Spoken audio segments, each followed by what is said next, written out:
DPO kasus pembunuhan malah terpilih jadi anggota DPRD Wakatobi. Ini adalah bunyi sebuah postingan dari akun Lembetura. Kita bacakan berita selengkapnya di kompas.com. Anggota DPRD Wakatobi, Sulawesi Tenggara bernama Litau resmi ditetapkan sebagai tersangka setelah 11 tahun menjadi buronan atas kasus pembunuhan. Litau yang seharusnya berstatus daftar pencarian orang DPO sejak 2014 ternyata lolos bahkan terpilih menjadi anggota DPRD Wakatobi periode 2024-2029. Meski menjadi DPO pembunuhan, Litau bisa mencalonkan diri dalam pemilihan legislatif berbekal surat keterangan catatan kepolisian (SKCK) yang diterbitkan Polres Wakatobi. Fakta ini membuat penerbitan SKCK dipertanyakan publik dan keluarga korban. Kasus pembunuhan 2014 kembali dibuka. Polda Sulawesi Tenggara menetapkan Litau sebagai tersangka dalam kasus pembunuhan yang terjadi pada 25 Oktober 2014 di lingkungan Topa, Wangi-Wangi Selatan. Korban seorang remaja 17 tahun bernama Wiranto tewas akibat penganiayaan yang melibatkan 3 orang, Rahmat Ladomi, Laode Herman, dan Litau. 2 pelaku lainnya telah menjalani hukuman 4 tahun 6 bulan penjara di Pengadilan Negeri Bau-Bau. Namun Litau berhasil melarikan diri hingga ditetapkan sebagai DPO. Keluarga pertanyakan SKCK untuk caleg. Kuasa hukum keluarga korban Laode Muhammad Sofyan Nur Hasan mengatakan penetapan tersangka ini memang sudah lama ditunggu. Kami menyambut baik kinerja kepolisian terkait adanya penetapan tersangka ini meski berlalu selama 11 tahun sejak pelaku masuk dalam daftar pencarian orang, kata Sofyan Senin 8 bulan 9 tahun 2025. Namun ia menegaskan bahwa kepolisian khususnya Polres Wakatobi harus bertanggung jawab atas kelalaian yang membuat buronan justru bisa ikut pemilu.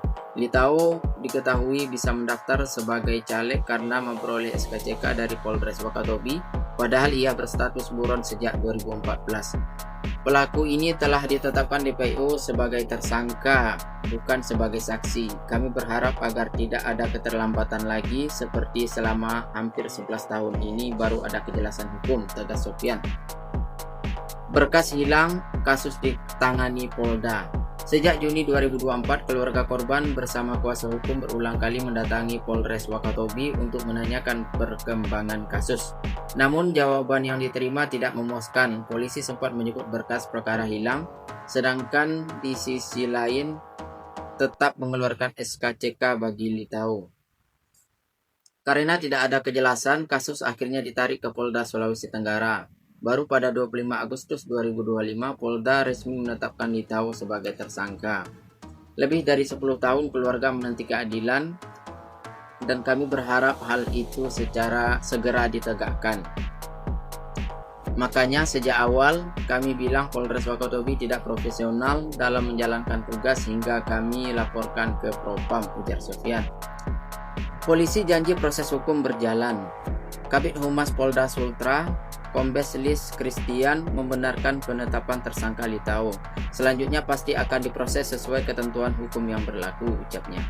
Litau dijerat pasal 80 ayat 3 junto pasal 76 UU nomor 35 2014 tentang perlindungan anak dan ancaman maksimal 15 tahun penjara dan denda hingga 3 miliar rupiah. Hal ini tentu menjadi pemberitaan yang mengejutkan bagi rakyat Indonesia, mengingat seorang DPO kasus pembunuhan bisa mengurus surat keterangan catatan kepolisian di Polres Wakatobi dan bisa terpilih menjadi anggota DPRD Wakatobi. Tentunya kasus ini harus diungkap dengan seterang-terangnya, termasuk dengan kasus pembunuhan yang terjadi 11 tahun lalu, sehingga keluarga korban mendapat keadilan yang sebenar-benarnya sesuai dengan undang-undang yang berlaku. Bagaimana menurut netizen? Silahkan tulis di komentar.